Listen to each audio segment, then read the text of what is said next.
There was nothing.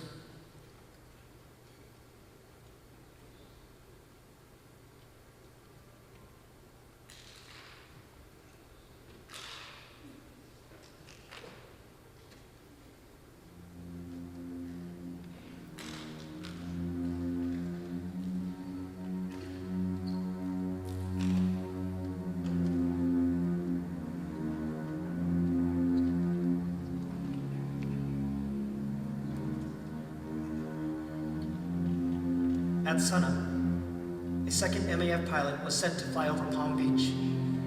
With fear in his heart, he wondered what he would find. He made a startling discovery.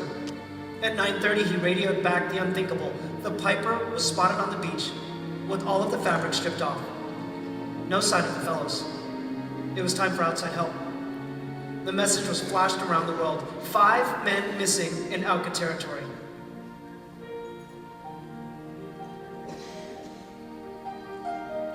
Over the next week, through air and ground search by a combined U.S. and Ecuadorian Armed Services Rescue Force, it was discovered that all 5 men had been killed by Auca spears and their bodies left to drift in the Corore River.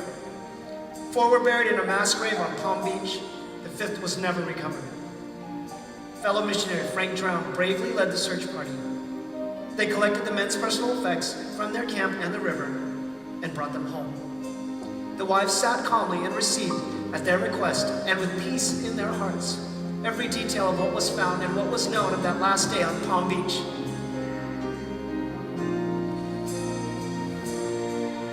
At any cost, my own life is lost in ever making Christ my all and all. So here we are, over 60 years later, a long way from Ecuador, and a long way from 1956. What are we supposed to think, now that we've heard this story? What a foolish adventure! What a waste of good lives! No, they were sure of their calling. They knew the cost of their mission. It's a true, amazing story, but that's not the end. The story continued in 1956, and it still continues today. Answer me this. If someone you loved was murdered by people they were trying to help, what would you do? I'd want revenge! I'd run away for a long time. I'd pack up, move on, change my life, start over again, and never look back. I'd wonder if God knew what he was doing, if I could ever trust him again. Yeah? But you know what the 5 wives did? They were so assured of what God had called them and their husbands to do, and were so sure that God had led the men all the way, they stayed on and continued the work in Ecuador. Within a year and a half of the tragedy, Elizabeth Elliot wrote the book, Through Gates of Splendor, documenting the story.